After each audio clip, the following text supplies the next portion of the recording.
Hello and welcome to the second episode of the Energy Exchange.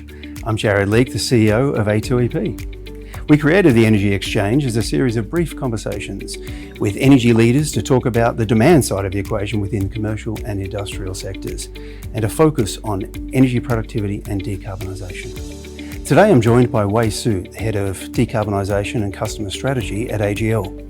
We're going to go through what AGL is doing and how they're helping their customers to decarbonise and to electrify. Wei Sue from AGL, thanks very much for joining us. Thank you, Jarrod.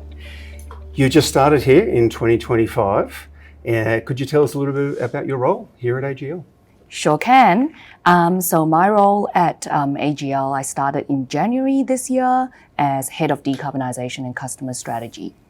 And specifically within the customer markets and within that, the commercial and industrial team here at AGL.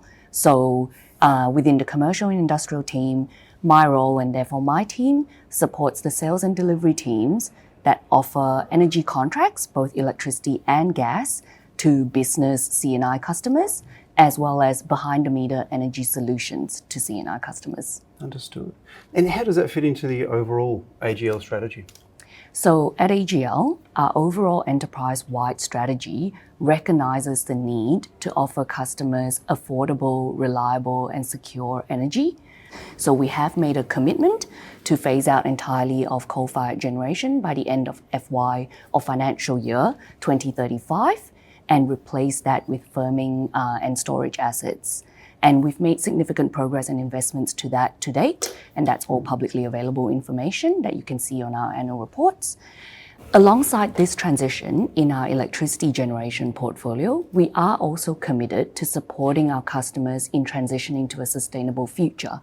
And this means supporting our customers in transitioning the way they live, move, and work. And that is the focus here in the customer markets team, and specifically within the commercial and industrial team, we do so by offering energy contracts with renewable energy options, be they through retail PPAs, offering LGCs through green power, but also through offering behind-the-meter energy solutions that will help customers replace their reliance on fossil fuel electricity, whether on-site or grid-connected, and be able to generate their own on-site renewable electricity.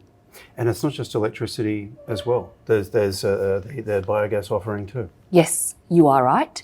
AGL in recent years acquired Energy 360, through which we are able to offer biogas or bioenergy systems to business or C&I customers, as you say. And bioenergy is essentially a form of renewable energy that is generated through organic sources, be they from food waste or wastewater emissions. And let's dive into some other more complex style of projects and case studies that you're working on. What else can you share up there? So within the Sustainable Business Energy Solutions team, so that this is the team that specifically looks at behind-the-meter energy solutions, whether they be solar installations, battery storage systems, biogas team sits within this team as well.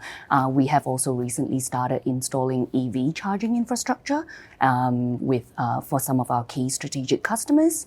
This particular team also has a major projects team that looks at delivering bespoke, tailored engineering solutions for larger customers that tend to have more complex energy needs, if you like. One example is the microgrid that we built for Cadell Orchards, which is a 1,700 hectare almond farm in southern New South Wales. It's not grid connected, and for that reason, were completely reliant on diesel to meet all their irrigation needs, which is quite energy intensive, as you can imagine.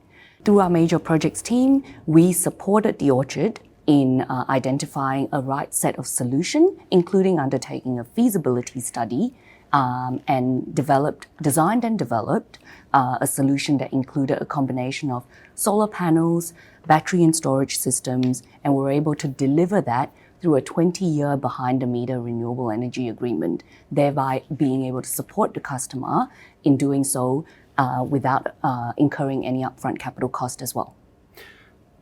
Microgrids, EV, biogas, this is a comprehensive offering you've got here. We would like to think it is, and going forward, we would like to be able to offer more integrated propositions to a range of customers as well. So Wei, can you share us any projects that you're excited about, maybe in development there?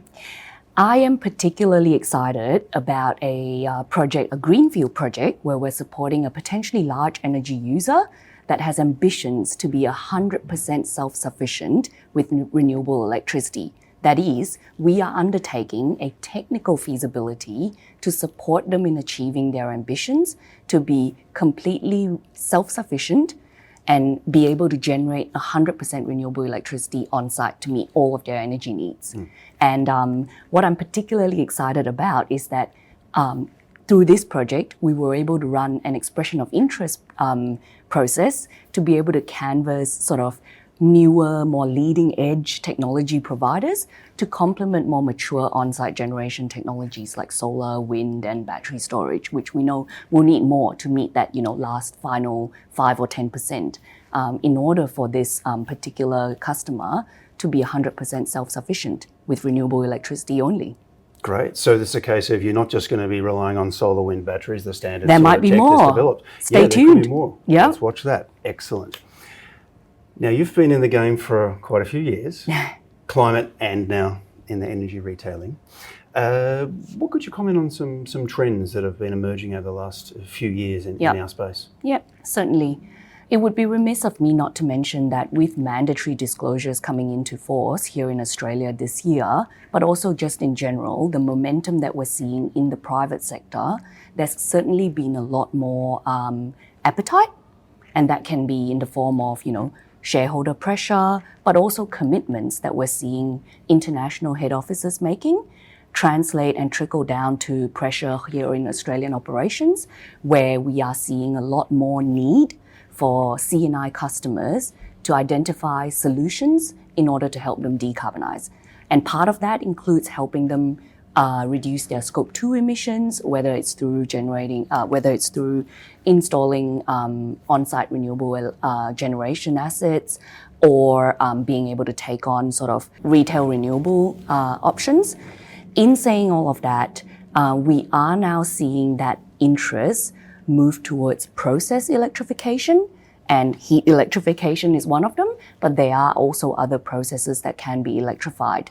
Now, I think that's the next area where customers are starting to express interest, also representing a bit of that aspect where renewable energy generation alone, to the extent that customers can take those solutions up, those are underway, and that's good. Yep. The market is moving in the right direction on that front, but they're now starting to explore what that next frontier of options are, including electrifying other processes.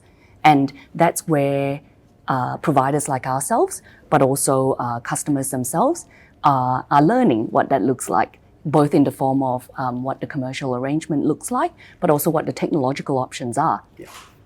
We're seeing the same things. Momentum is building, certainly for electrification of heat, but also freight transport, that's coming as well. So we think it feels like it's maybe a year or two behind, but it's catching up rather quickly as well. Very much so. We're also seeing that in amongst our e-mobility teams as well, in terms of conversations at this stage, expressing interest around what freight transition or fleet transition looks like. And in a lot of cases, the technology is emerging, but there's also issues around infrastructure, planning, and land access. That's it. Well, a lot to work out there still on the EV side of things. Wei, I'm sorry, but you are a leader and an inspiration to many out there, and certainly you know that the energy game is often male-dominated. So you're a leading female in our industry. Well, thank you. What have you got to say to females who would like to join this industry, and some guidance for them to get ahead like you have? Yep. Great question. There's increasingly a lot more networks out there, women in energy networks. AGL here, we run a program around women in energy that profiles women who are in the energy sector, and AGL is a large organization with many different types of roles. So being able to sort of look towards that, either role models or examples where women have been able to develop a career in the energy sector. And that can come in many ways, shapes and forms. Myself, for example, I really came from the climate consulting and advisory space. And climate and energy is now heavily intertwined, and that's probably, I would suggest, how I sort of stepped into this sector via an adjacent sector, which has been great in terms of, particularly given everything we've discussed, how important climate and decarbonisation is for the energy sector and vice versa. Organisations like AGL provide a lot of support. We do have policies in place around supporting gender diversity and inclusiveness of all forms. So that is it's an important aspect in terms of how the kind of workplace and culture that we want to foster and build. So I would strongly encourage a conversation with either myself or others in AGL, but also broadly in the sector. Excellent. Wei Sue, thank you very much for joining us today. Thank you so much, Jarrod.